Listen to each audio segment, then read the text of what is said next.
Hola, buenas tardes. Muchas gracias por la invitación a la gente de Protextil. Y es un gusto estar acá acompañándolos, sobre todo para escuchar a ellos. Solo una línea. Esta mañana en la radio hablamos de industria y recorríamos que hace un año había problemas para conseguir los dólares para producir por la falta de divisas para importar. Y ahora hay riesgo de que te abran la importación y tengas que parar la producción por la competencia importada. Y pasaron 12 meses. Y el industrial con el que hablaba dijo, bueno, eso es ser industrial en la Argentina. Así que con ese momento, con esa introducción, le voy a dar pie primero a Martín Rapetti, de la consultora Equilibra, que va a tener el desafío de hacer una pantalla macroeconómica de este estado de cosas en el cual los industriales se supone que tienen que producir, sino sobrevivir. Así que Martín, adelante. Bueno, me voy a parar primero porque soy un muchacho inquieto y segundo para que te sientes. Dale, me parece bárbaro. Así no estás. Bueno, gracias por la invitación. La verdad es un placer estar acá con ustedes. Un economista sin PowerPoint no es economista, así que necesito usar la pantalla un segundito. Les voy a presentar un trabajo que hicimos en Equilibra, que tenemos el estigma de que nos mencionen como consultora, pero somos un centro de análisis económico porque también hacemos trabajo de investigación. Y este es un trabajo de investigación que nos llevó más de 2 años, que lo hicimos con Gabriel Palazzo y Joaquín Waldman, que analizamos 46 planes de estabilización en planes de desinflación en América Latina, un poco para tener un poco de idea de cómo podía ser el desafío de bajar la inflación en la Argentina. Es un tema que se está volviendo bastante interesante. Entonces, voy a presentarles tres o cuatro cositas importantes para un poco dar cuenta del momento y de los desafíos que tenemos por delante. Este complejo gráfico que ven acá toma la tasa de inflación en el eje vertical y los meses. El punto cero, el mes cero, no sé si lo ven a la izquierda de la cabeza de Guillermo, es el mes en donde identificamos que un programa de estabilización se lanzó en algún país. Y después hicimos un trabajo en el que agrupamos a los países según cuánto éxito o no tuvieron en bajar la inflación. Entonces hicimos 3 grupos. De los 46 planes, ahí a la derecha tiene una tabla, hay 12 planes que tuvieron lo que llamamos éxito perdurable porque lograron bajar la inflación de manera significativa y cuando lo evaluamos 5 años después de lanzar el plan, veíamos que la inflación seguía baja.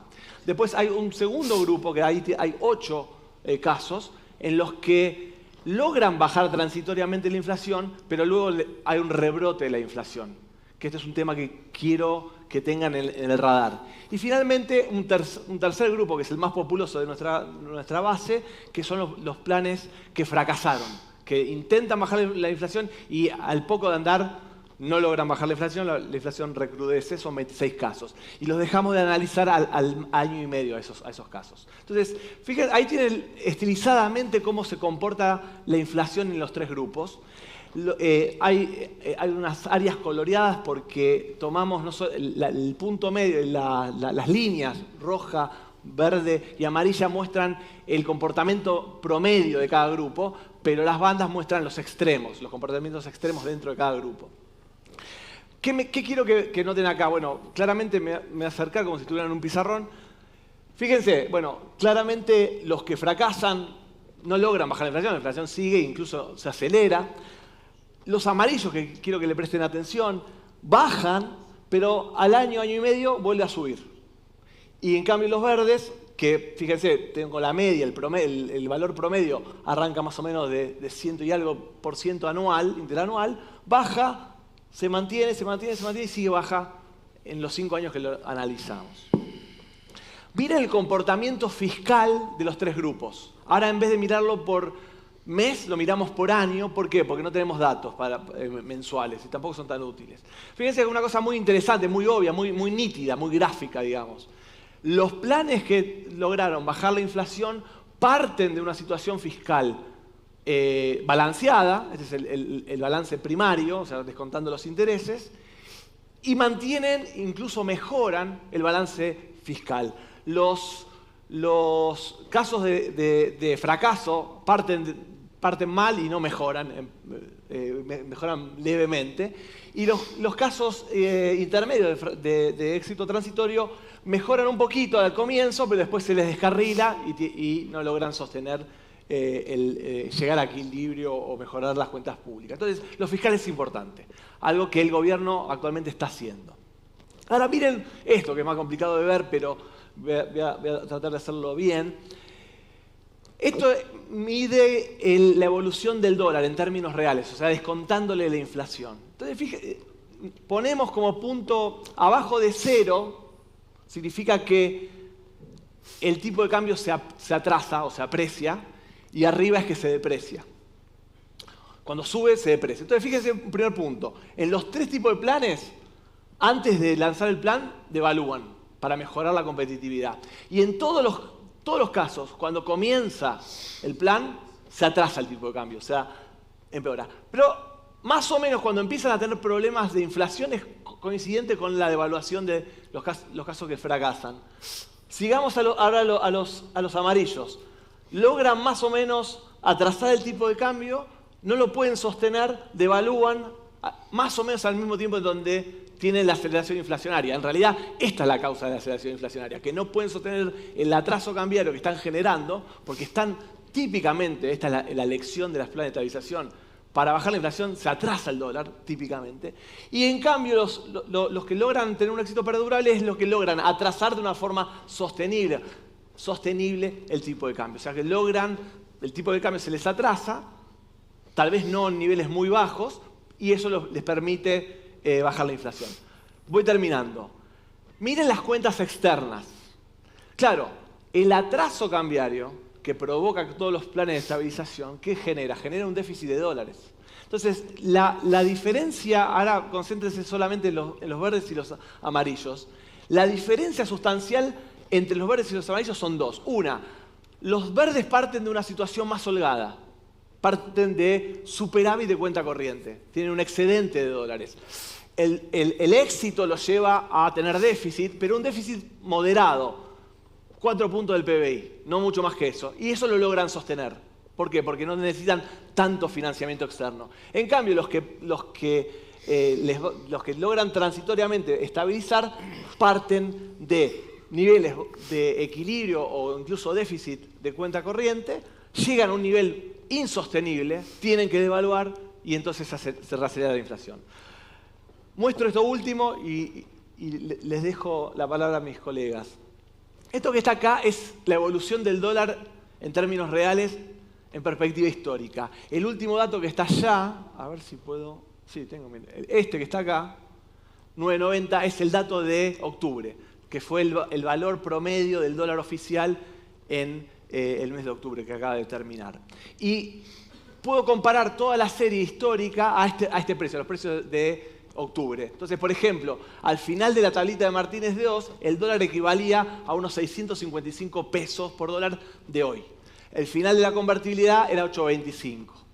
¿Qué es lo que me interesa de este gráfico? Mostrarles 3 o 4 cosas. Una, que el valor promedio histórico es de unos 1.400. Es algo que usamos los economistas, no tengo tiempo de explicarlo bien, pero que como una regla de pulgar para saber más o menos si está en un nivel de equilibrio, decimos a veces los economistas. De hecho, el Fondo Monetario Internacional, que tiene sus propias estimaciones, identifica en algo así como 1.380 el tipo de cambio de equilibrio según sus modelos econométricos.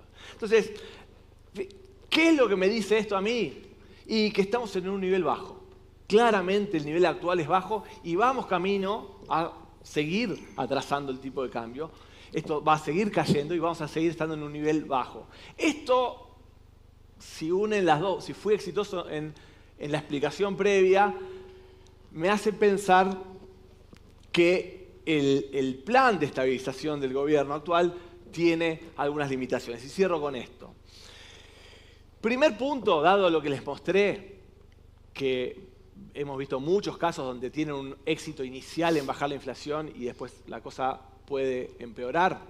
Yo diría que es prematuro subirse al caballo del éxito y decir Argentina ya solucionó el problema de la inflación, Argentina ya está estabilizando y vamos derecho a un sendero de desinflación sin problemas por delante. De hecho, yo creo que tenemos probablemente un problema de corrección cambiaria en algún momento.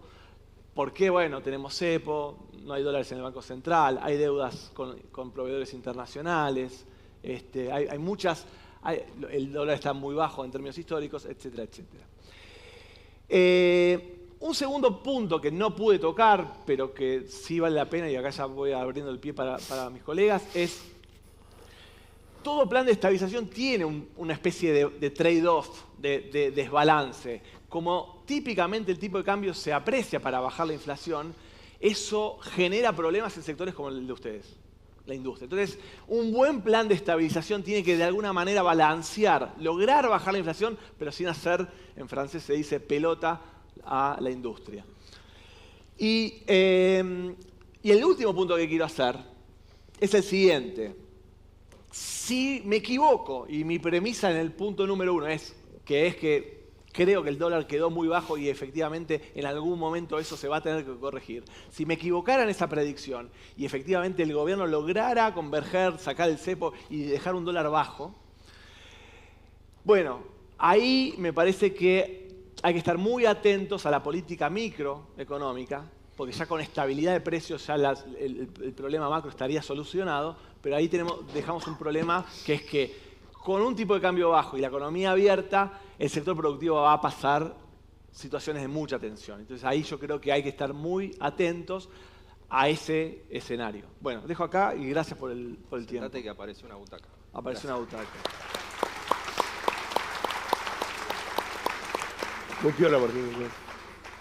Si querés, agarra Guillermo Michel y hacemos una serie de intervenciones de ustedes y yo después hago algunas preguntas. Adelante, Guillermo. Gracias, Jairo. Gracias a todos por la invitación.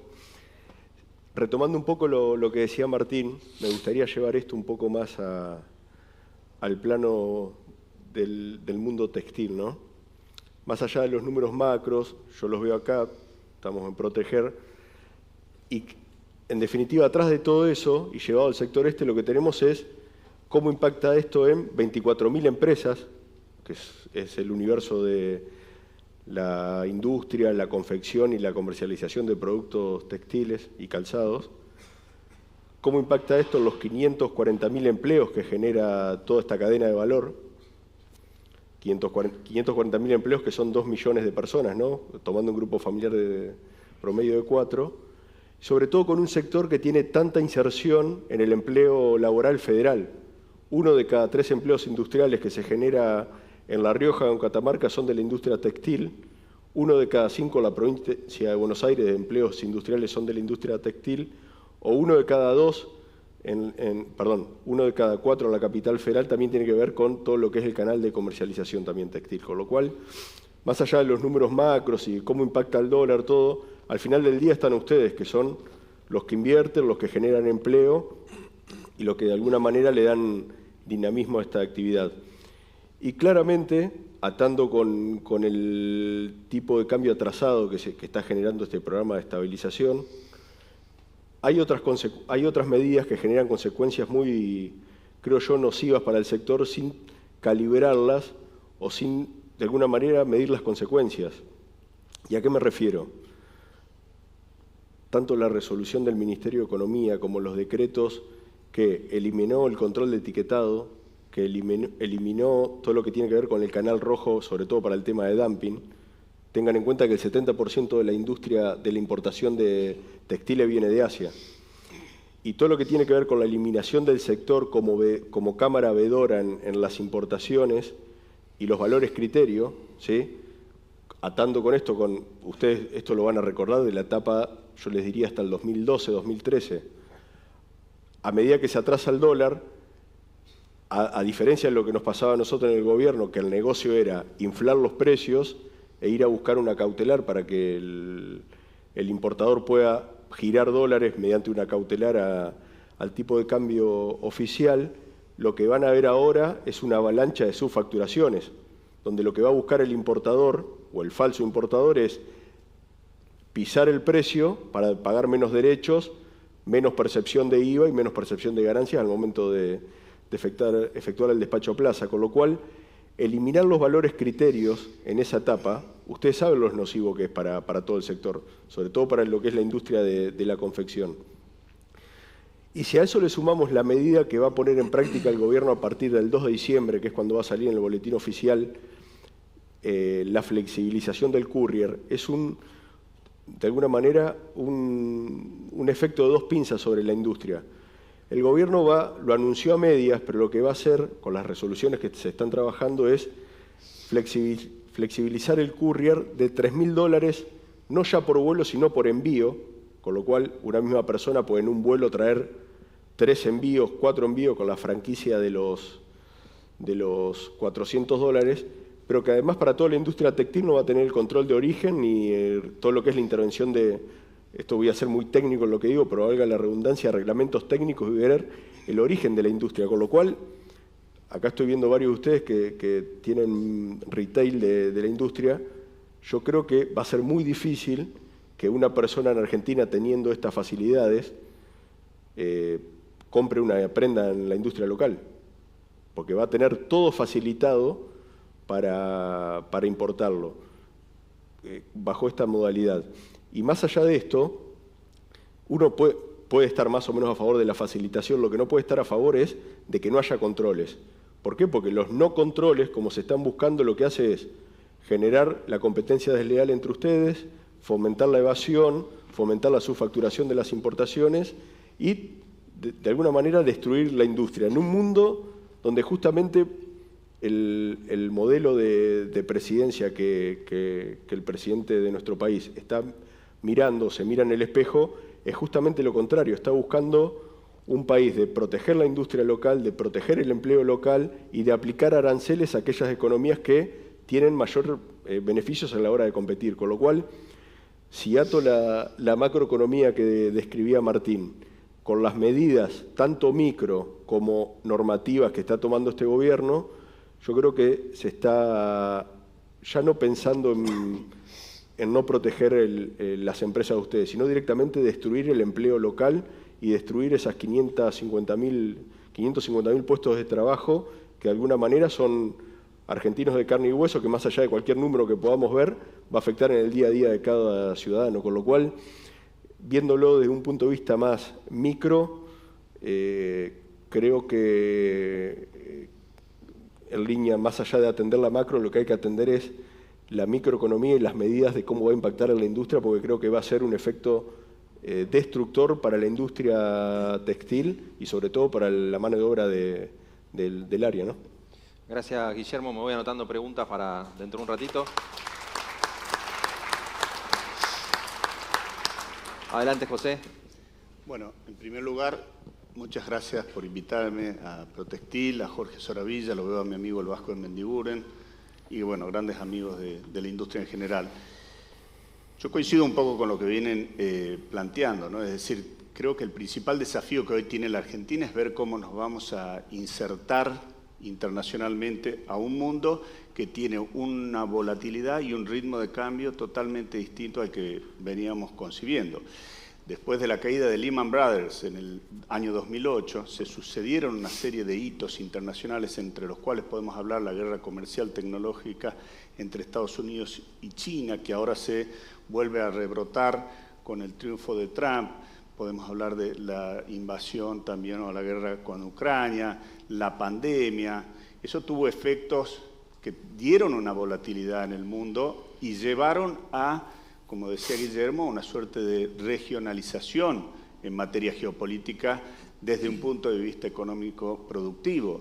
Cuando decimos regionalización, en Norteamérica le llaman cómo van a custodiar las cadenas productivas, el famoso nearshoring, friendshoring, que empiezan a buscar puntos de contactos con el mundo en términos de comercio internacional, pero cuidando sus producciones.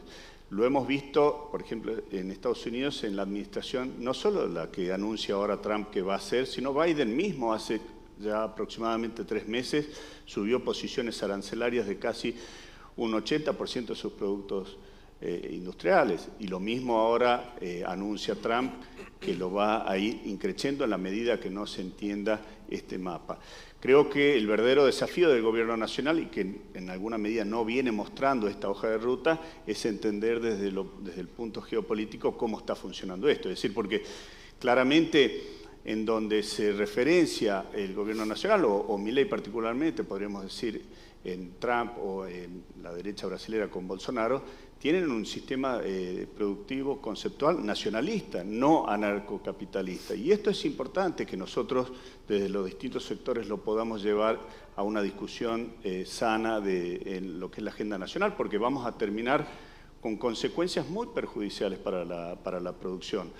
Hoy, vos recién, Martín, hacías un raconto de lo que es el combate a la inflación en las distintas situaciones que tuvieron más o menos éxito. Yo creo que el éxito verdadero de un combate de la inflación sustentable es cuando se fortalece la oferta productiva. Es decir, entiendo que hay un primer tiempo en donde quizás la síntesis de corrección en materia macroeconómica puede venir de la mano de lo cambiario, pero llegado a un punto, que yo creo que ya está a ese punto, todo tiene que estar orientado en un plan de estabilización a partir de un concepto que es fortalecer la oferta productiva. Y eso viene, obviamente, a un nivel que vos tenés que buscar mayores niveles de exportación. Hoy Argentina es un país caro en dólares, muy caro en dólares, con lo cual, digo, la competitividad, y hablando puntualmente de medidas que se fueron adoptando o que se anuncia que se van a adoptar, por el cual se permiten el ingreso de determinados productos terminados, que compiten contra nosotros industriales o productores que tenemos una carga impositiva excesiva, tenemos mayor índices de informalidad que otros países, todavía el crédito productivo es de los más bajos de la región por lejos. Entonces me parece que hay que buscar también en alguna medida compensar. Me llamó la atención, por ejemplo, la posición de Pablo el otro día en La Nación, donde claramente hasta un economista, podríamos decir, totalmente de mercado, apoyando las medidas de Milei, donde dice, señores, tengamos en consideración esto, es decir, no podés con el nivel de impuestos distorsivos en la Argentina, llámese IVA, ingresos brutos, tener una posición aperturista indiscriminada porque es peor el remedio que la enfermedad. Así que desde ese punto de vista yo creo que con una mirada obviamente federal, tendríamos que encarar una mesa de diálogo de los distintos sectores. Yo creo que es el momento para que haya mayor involucramiento de los dirigentes de los distintos sectores para buscar un consenso de salida sobre esta situación. Porque después cuando el aparato productivo esté lo suficientemente golpeado, hoy tenés como síntesis 50% de la capacidad industrial instalada en la Argentina en términos industriales ociosa. Cuando eso se transforme en un deterioro más profundo, es muy difícil después la recuperación. Así que lo hemos vivido en la Argentina, se compara mucho con el término de lo que fue Martínez de Oz. Yo creo que la Argentina, a diferencia de los 70, ahora también tiene otro canto de sirena que puede ser lo que es Vaca Muerta, que puede ser la minería, en donde quizás da determinada sensación de fortaleza y en la lucha de lo que podría ser la inflación de corto plazo, pero que podría extender esa sensación. Creo que la obligación de todos nosotros poner sobre la mesa que, independientemente de esos sectores que son competitivos per se, llamémosle, tenemos que buscar algo que nos contenga a 46 millones de argentinos, ¿no? Gracias, José.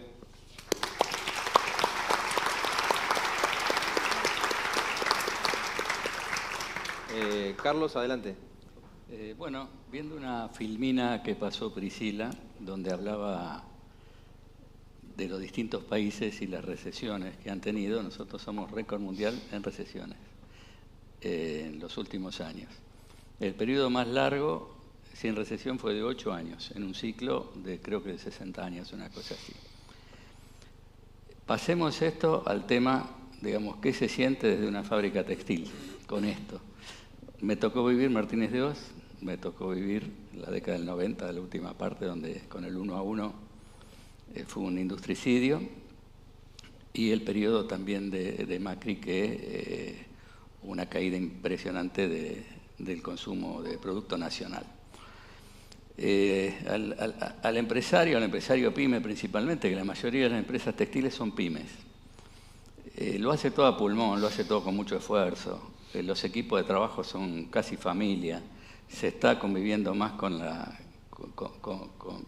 el grupo de trabajo que con la propia familia. se pasa muchísimo tiempo. Y cuando encontramos que viene nuevamente un periodo recesivo, violento, como el que aparentemente está por venir o ya estamos transitando, ¿qué es lo que hay que hacer? Y hay que pensar en achicarse, en disminuir la plantilla. Son todas decisiones horribles.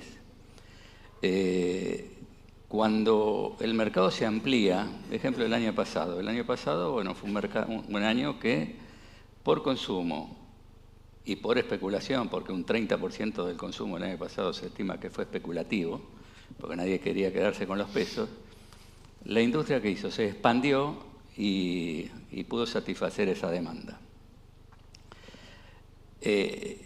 Expandirse, comprar máquinas, invertir, eso es lo que nos gusta. Capacitar a la gente, crear nuevos sistemas de trabajo, inventiva, nuevo producto. Ahí estamos como pez en el agua. Cuando llega el freno, decimos, ¿y ahora qué hacemos? Y es tremendamente triste porque no hablamos de números cuando decimos tenemos que bajar la plantilla en tal porcentaje. Hablamos de seres humanos que quedan medio a la deriva, en un mercado recesivo, gente grande que tiene oficio, pero más de 50 años es muy difícil conseguir trabajo, crea un problema a toda la familia, ya hay un porcentaje muy grande de desocupación. Entonces, como bien dijiste, creo que es momento de dialogar, de escuchar. O sea, acá la cancha está desnivelada, como bien contó al principio Lucho. O sea, primero se iban a bajar los impuestos y hacernos competitivos, después abrir el mercado. Empezamos al revés, primero arriba el mercado y después lo que quede de nosotros será competitivo, pero ya las decisiones son inminentes, o sea, tenemos que hacer reducciones drásticas que no queremos hacer y que ya hemos hecho, porque en este momento, como bien decían, estamos trabajando con un 50 de capacidad. Una industria que hoy, la industria textil, es de nivel mundial, ya no puede subsistir una industria que no sea competitiva, que no esté tecnificada, que no haga buenos productos. El tema precios siempre fue nuestra espada de Damocles, como que la ropa es cara en la Argentina y está demostrado que no es así, ya lo han explicado perfectamente. El 50% de una prenda es producto. Después tenés el mercado de pago, que como una cosa simple te cobra un 20%. De un jean de 100.000 pesos, que es un jean caro de un shopping, te cobra el 20% más IVA de la prenda que ya tiene IVA. Y si lo financias en 6 cuotas, te llega a cobrar hasta el 47%. Entonces, ¿qué queda de esos 100.000? Al productor textil le queda, a lo sumo, el 10%. Entonces, somos caros porque tenemos el 10% de participación. Está comprobado también que la mayor parte de la venta en los shopping es de ropa importada. Entonces, abrir la importación no va a condicionar los precios, y menos en la ropa. En la ropa hay algo que el que quiere pagar una marca para distinguirse y demás, que es aspiracional, la paga y ahí el precio. Si desapareciera la industria nacional, el comercio va a vender la prenda a lo máximo que esté dispuesto a pagar el cliente. Así que eso está archicomprobado, lo hemos visto en estos 3 periodos que nombré antes. Entonces, lo que sí se logra muy rápidamente es la destrucción de muchos de los puestos de trabajo que son consumidores y darle trabajo a la gente de Bangladesh o quién sabe de dónde. Es un momento crítico, es un momento bisagra, es un momento que hay que tratar de explicar esto claramente para evitar las consecuencias que van a ser muy duras. Armar una fábrica es muy, muy difícil. Vimos cuando nos recibieron con una banda de música, nosotros en nuestra empresa tenemos una banda de música que se fundó en 1938, la banda Rerum Novarum, que es el nombre de la encíclica papal que habla de la dignificación del hombre por el trabajo. Asistimos a un club de fútbol, un centro tradicionalista, un club de remo. Todo eso se hace si la fábrica está funcionando. Cuando la fábrica no funciona, toda esa gente que está alrededor, que no digo que dependa totalmente de la fábrica, pero la fábrica aporta y mucho, queda huérfana. La encíclica papal hablaba de que las empresas tienen que ser paternalistas y ayudar a su gente a tener una casa, a tener mejor calidad de vida, a estudiar. Con un modelo de este tipo se destruye justamente este modelo paternalista, porque las empresas solamente piensan en pagar los altos costos que tienen y que no pueden trasladar a los precios. Ganar mercado de exportación es una tarea realmente muy ardua por precio y por calidad. Cuando ganamos mercados, de un momento al otro, de diciembre a ahora, aumentamos 40-50% en dólares. Vaya uno a explicarle a un mercado externo que quiere aumentarle un 5%. Dice, no, si los brasileros nos bajaron un 5%. Entonces, realmente se hace muy, muy difícil. Tomo lo que comentó acá como que es el momento de una mesa de diálogo, porque esto tenemos que salvar entre todos antes de tener consecuencias irreparables.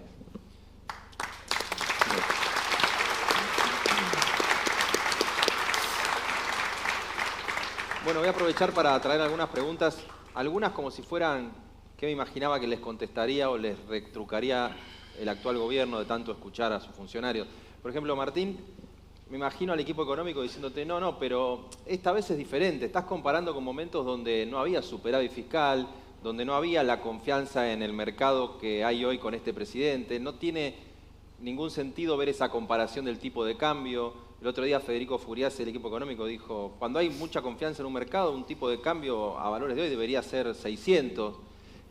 ¿Cuál es tu respuesta a esa argumentación que da, lo habrás escuchado vos, el equipo económico? Con otro tono lo dices, si vos querés, con otros conceptos. Sí, yo formo parte, no del club de Carlos, sino del club de los mandriles. Claro. Bueno, pero a ver, el punto es tal vez fácil de analizar. Pongamos el caso que decía recién Carlos de la suba en dólares de los productos que ustedes venden, ¿no? Que ustedes producen. Baja el déficit fiscal. Baja el déficit fiscal pero no bajan los impuestos, baja el déficit fiscal. Baja el déficit fiscal porque no estamos haciendo rutas. Entonces, los productos que salen 40% más caros en dólares tienen ahora un costo incluso más alto de salir de la fábrica y llegar hasta el puerto porque la ruta está peor. Y cuando llega al puerto, las grúas no funcionan tan bien, por ahí porque el calado no se hizo del puerto. Va a decir, toda la inversión pública que no se está haciendo producto del déficit fiscal no me hace más competitivo, me hace menos competitivo. Ergo, el tipo de cambio que necesito, el de equilibrio que dice un economista, no es más bajo, es más alto. Entonces, ese argumento está mal formulado. Otro argumento, no me lo hiciste vos, pero me lo podría hacer un funcionario del gobierno, y es, bueno, vos lo que estás diciendo omite algo que sí mencionaste, Jairo, que es que esta vez es diferente. Claro. ¿Pero por qué es diferente? Bueno, hay algo novedoso. Hay algo novedoso que es que hay dos sectores en la economía argentina que están muy pujantes y donde efectivamente estamos viendo cambios muy significativos, que son la energía y la minería.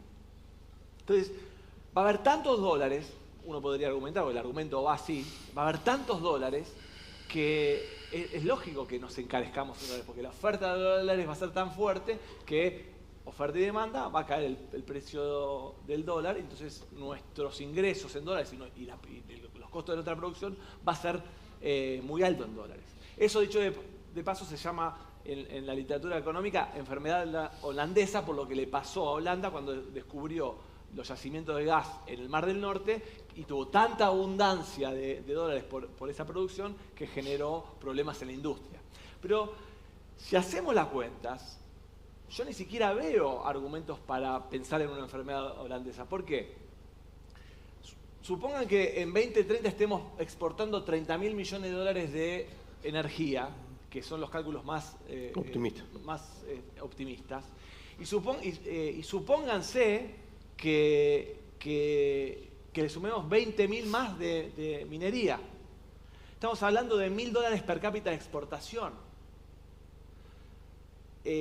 Holanda exporta $6.000 per cápita de energía.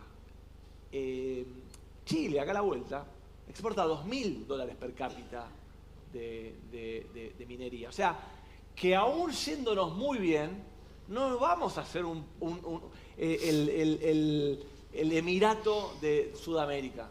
No vamos a hacer eso. Entonces, si a mí me preguntan por gusto, yo creo que es bueno, y hay mucha evidencia que lo sustancia, tener una economía diversificada en la materia productiva. Pero vamos a tener que ser diversificados por necesidad también, porque no nos va a salvar ni vaca muerta ni la minería. Va a ser algo que nos va a ayudar. Saludo que tengamos esa posibilidad, pero no nos va a salvar. Gracias, Martín. Guillermo, te escuchaba respecto de ahora la apertura de las importaciones por correo privado, la apertura en general, y también ahí obviamente el argumento del gobierno sería, bueno, no, que el sector industrial argentino compita, o sea, acá hay que favorecer al consumidor, que viene pagando más por proteger a un determinado sector. ¿Cuál es tu respuesta ante eso? Bueno, que hace un análisis muy simplista de la situación, porque de nuevo, un país así es un país con más de 20 millones de habitantes sin industria no crece. Entonces, lo que están proponiendo es un país con mucha desigualdad, que dependa de actividades extractivistas y con cero industria y cero empleo. A ver, yo lo vuelvo a poner en términos sencillos para que se entienda. Son 550.000 puestos de trabajo en la industria textil. Si a mí me dicen cómo lo reemplazamos, puedo decir, bueno, abramos las importaciones, reemplacemos o bajemos costos por esa vía, que ya, como explicaba Martín, en mediano plazo no es sostenible, pero ocupémonos de darle trabajo a 550.000 personas. No hay un plan alternativo para eso. Acá lo que se busca es destruirlo o atacar la inflación, destruyendo, en definitiva, puestos de trabajo. Y de nuevo, José recién lo decía, Biden hace dos meses tomó la medida justamente de aplicarle un arancel a todo lo que era envío por correspondencia, o lo que es el courier acá, de China a Estados Unidos. ¿Por qué? Porque destruyó al pequeño comercio, al pequeño comerciante americano que vivía de eso. Y ahora, si cumple con las promesas de campaña, Trump tiene previsto un arancel de 60% para todo lo que es industria china y puertos donde tiene injerencia China. En caso concreto, el puerto de Chancay de Perú, que está controlado por el gobierno chino, con lo cual justamente el mundo va a contramano de lo que plantea Milei acá. El mundo va en el sentido de proteger la industria local, proteger el empresario local y proteger los puestos de trabajo nacionales, no la apertura indiscriminada. Ahora, para José y para ir encadenando, la palabra que aparece siempre en estos procesos es reconversión. Bueno, si no puede haber productos textiles porque son más baratos los del exterior y favorece al consumidor, que el industrial se reconvierta, no sé, que haya encadenamiento productivo para la industria de vaca muerta o que produzcan vinculado con el litio. No sé, me imagino eso argumentando que se reconvierta el industrial, que si el mercado le marca otra cosa, bueno, se reconvierta. Sí, lo que pasa es que acá estamos con variables distorsionadas. Es decir, para vos reconvertirte tenemos que entender primero quiénes se tienen que reconvertir. Y eso es todavía un mapa que no está muy claro en la Argentina, porque como te digo, frente a los desbalances que vos tenés en materia tributaria, en materia de financiera, en materia obviamente de informalidad, lo que recién hablábamos de las desproporciones que hay en materia infraestructural en una Argentina que está asimétrica. Me parece que sería cuanto menos injusto aquel que te señale tal sector es ya conocido, que no es competitivo, que se reconvierta. Acá, en alguna medida, estarían pagando justos por pecadores, quizás si tienen una medida en abstracto haciéndola de esa forma. Yo creo que hay que concientizarse de que, por supuesto, los sectores o empresas que necesiten ser reconvertidas, porque pierden competitividad como pasa en cualquier lugar del mundo, deben tener la asistencia o deben tener la planificación, porque hay empleos también que acompañan a todos esos sectores, por parte de una articulación público-privada. Pero como se está, o por lo menos el desafío en la Argentina no debería ser una apertura de tal forma brusca de productos terminados que te aniquilen sectores que probablemente o seguramente sí son productivos. Es decir, puertas para adentro de esas, nosotros lo vimos siempre toda la vida, Vasco, acordate, en la UI, es decir, puertas para adentro somos competitivos mucho, después empiezan todos estos desbalances, estas desvariaciones que te llevan a una lectura incorrecta. Yo diría, hagamos un análisis compartido de la verdadera realidad de la Argentina, porque después las consecuencias pueden ser mucho más dolorosas. Carlos, yo recién te escuchaba describir este espíritu de la producción en tu fábrica y en todo ese entramado. Te pregunto, ¿cómo te imaginás el 2025 si el camino que recorre la política económica es con esta mirada de la industria, con este tipo de cambio, tal vez con una mirada de que no tiene que haber política industrial desde el gobierno? Mira, lo veo complicado porque en un momento del gobierno de Macri nos vinieron a visitar con créditos para reconvertirnos. Y en chiste decíamos, con los hornos que tenemos de secado de tela, ahí podemos hacer galletitas. En vez de secar tela, bueno, nos reconvertimos en alimenticia. Hoy la industria alimenticia la está pasando mal. Nosotros tenemos en el parque una empresa que es muy conocida, que se está retirando, se está achicando, porque hoy no tiene mercado. Y la tecnología de hacer galletitas es harina, azúcar, agua y un horno, y fin del cuento. Y no pueden vender galletitas. Y tienen que reconvertirse y despidieron bastante gente. Entonces, ni en chiste nos podríamos reconvertir en eso. Así que el panorama es realmente triste. Si vos me decís qué medida hay que tomar, y bueno, como industrial tengo que tratar de perdurar y ver que esto pase. En algún momento alguna cosa puede suceder que esto, o por diálogo o por algún efecto, algún cisne negro que aparezca, puede cambiarse. Hay factores, como bien hablaba la parte de la relocalización de empresas, que en parte la pandemia llevó a eso, es que estratégicamente las distintas zonas tienen que estar abastecidas de distintas cosas. Entonces, tener las empresas cerca es realmente muy importante. Por los problemas que ya hubo de transporte y por los problemas que pueden venir. O sea, estamos pensando, yo estuve con una gente italiana realmente muy importante ahora, compartiendo, y la principal preocupación de ellos hoy es la guerra de Ucrania. Tienen miedo de que pase algo y están muy temerosos. Nosotros tenemos en eso una ventaja porque estamos muy lejos de todo aquello, pero ojalá nunca pase nada, pero si pasa vos te puedes llegar a quedar sin abastecimiento de esto, lo otro o lo que fuere. Entonces, hasta estratégicamente es lógico que tengamos abastecimiento de distintas cosas. Entonces, espero que no llegue a suceder esto que estamos viendo que puede suceder. Pero va a depender, la parte productiva y la parte de la industria nacional en general es propensa al diálogo y a querer generar trabajo. Cada uno tiene una función en la vida. Los empresarios, yo creo que tenemos la función de generar trabajo. Generando trabajo mejoramos la sociedad. Es la forma de mejorar la sociedad. Si vos encontrás un chico en la calle abandonado, como me pasó, chico de 10, 12 años que está lastimado, vos lo querés ayudar y no quiere ir al hospital porque lo llevan a una colonia, no quiere ir a la casa porque le pegan. Si te lo llevas a tu casa, corre riesgo de ir preso. Entonces, ¿qué puede hacer? Muy poco. Pero sí podés hacer que podés fomentar la cultura del trabajo y que ese chico entre como aprendiz y que después sea encargado, capataz y hasta jefe de fábrica y hasta presidente, como en Toyota, que sale de la fábrica, sale el presidente. Entonces, es un trabajo difícil, es una batalla casi perdida, pero una batalla que hay que dar. Como decía, la parte de la industria está predispuesta a tener diálogo con el gobierno y con todos para encontrar los caminos para hacer un país mejor. Esperemos tener que nos escuchen, que nos abran la puerta.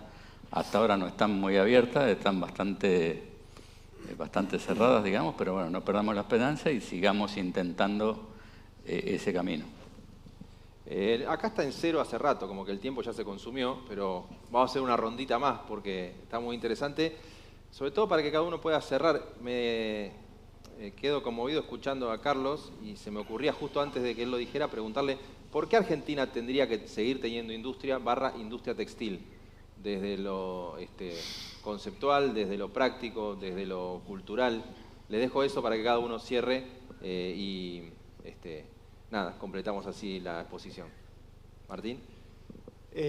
Bueno, yo no soy un especialista en el sector y no podría justificar la existencia. A mí lo que como macroeconomista y como economista que piensa, que ha estudiado el fenómeno del desarrollo económico, lo que entiendo es que en esta sala y en cualquier otra industria puede haber, digamos, uno puede mirar y ver ahí muchas cosas. Hay gente que ve fuente de ineficiencia. A mí, generalmente, tal vez porque soy un hombre poco práctico, más de ideas, cada vez que entro a una fábrica me maravillo cómo se pueden lograr hacer cosas tan complejas. Entonces, yo creo que como política económica es una muy mala política económica destruir capacidades que se han creado, que han llevado tiempo crear. Entonces, ciertamente, tampoco quiero edulcorarle los oídos, ciertamente que es probable que esta economía necesita más competencia internacional, mayor grado de apertura, pero en mi cabeza esta industria y muchas otras han llegado hasta acá. Carlos, vos mencionabas algo que yo no estuve, pero que dijo Priscila, pero que lo he estudiado, que Argentina es el país con más número de recesiones en la historia desde el año 60 hasta acá, que hay estadísticas comparables del Banco Mundial. Entonces, uno puede ver acá, ¿cómo le dice? Empresarios o puede ver héroes. No porque fugan plata, sino porque han mantenido una industria frente a esa montaña rusa que ha sido la macroeconomía argentina. Entonces, desde mi humilde mirada de macroeconomista, sin conocer el sector, sin conocer los aspectos técnicos del sector, creo que es una mala idea y una pésima política económica aquella que busca destruir capacidades que han costado tanto construir. Gracias, Martín. Te voy a contestar ya más como ciudadano. A ver, yo con todo respeto, yo no quiero para la Argentina un país con la desigualdad que tiene Chile o Perú o Ecuador. Yo creo que un país requiere de otras cuestiones y estoy convencido que un país con más de 20 millones de habitantes para desarrollarse necesita industria. Y de nuevo, si a mí alguien viene y me explica estos 550.000 puestos de trabajo, ¿a dónde los llevamos a trabajar? Lo podríamos evaluar. Ahora, el planteo a ver, el problema del gobierno de tener una visión o una mirada fundacional, de que todo lo que se hizo antes fue un desastre y que a partir de ahora está todo bien, si bien había cosas para corregir, y yo me hago responsable de la parte nuestra, hay cosas que hay que mantenerlas y de alguna manera continuarlas. A ver, este año el gobierno va a tener 4.000 millones de dólares de superávit de balanza energética, aproximadamente. Bueno, los va a tener por la obra que se hizo el año anterior del gasoducto, ahora tiene el nombre Perito Moreno, ex Néstor Kirchner, por esa obra tiene ese excedente. Con lo cual, creo que hay que ser un poco más humilde, respetar las cosas que se hicieron bien, mejorar las cosas que estaban mal. Estoy de acuerdo con mantener el superávit fiscal, de ser austero con las cuentas. Nadie puede estar en desacuerdo con eso. Lo que sí tengamos en cuenta que del otro lado también hay gente de carne y hueso, hay puestos de trabajo, hay empresarios que por tratar de acomodar los números no podemos llevar puestos, ¿no? Gracias, Guillermo. José. Sí, yo empezaría con una línea de pensamiento histórico. Fíjate que ya Carlos Pellegrini te decía y te planteaba que sin industria no había nación, en una frase de él. La Argentina viene esforzándose hace varias décadas, inclusive del siglo pasado, 2 siglos pasados, en impulsar un crecimiento productivo, industrial, que inclusive a diferencia de lo que pasa con Uruguay o Chile, digamos, tenés un nivel poblacional distinto, mucho más denso, y además tenés una historia de inversión que te acompaña en eso. En todo caso, la pregunta debería ser cómo seguimos avanzando en incorporar nuevas tecnologías para, digamos, modernizar y todavía mucho más aquellos sectores productivos industriales que tiene la Argentina y, por supuesto, son los que nos permiten mantener una satisfacción de las necesidades poblacionales integrales. Es decir, como te decía, no en donde 5 sectores pueden contener solo 20 millones de personas. Así que, para mí, no coincido mucho con lo que dice Martín, digamos, desandar un camino que nos costó mucho por cuestiones que muchas veces los desequilibrios no se dieron porque éramos improductivos, sino, en todo caso, por desorden de otra índole, me pareciera cuanto menos poco inteligente, ¿no? Gracias. Y le queda el cierre a Carlos. Bueno, justamente uno dice, ¿por qué no industria textil? Pero yo ampliaría, ¿por qué no industria? Porque esta política va a arrastrar a unas cuantas industrias. Creo que va a ser bastante difícil para todas en este próximo periodo.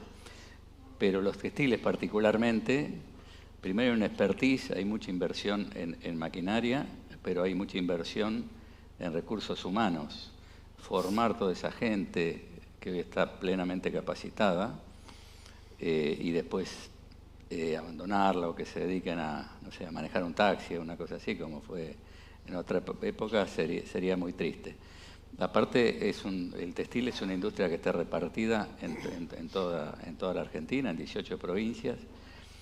Gran porcentaje de trabajo es femenino y realmente tiene un gran potencial. Yo creo que al revés, o sea, hay que trabajar con las marcas, hay que exportar marcas, producto terminado con marca, que tenemos un montón de marcas. Uno recorre los shopping de otros países y las marcas son más o menos siempre las mismas. Uno recorre los shopping de acá y hay un montón de marcas que son una más linda que la otra. Hay muy linda creatividad, muy lindos productos y tenemos una variedad muy grande. Cuando se dice la ropa es cara, normalmente se mira solo el shopping. Pero cuando yo hablé de un jean de 100.000 pesos, del shopping. Pero el promedio de los argentinos, que no gana más de 900.000 pesos, no puede ir a comprar un jean al shopping. Y lo compra en distintos comercios de barrio y los precios están entre 20 y 40.000 pesos. Y ahí es donde se viste el 90% de la Argentina. El 10% de los humos se viste en los shopping.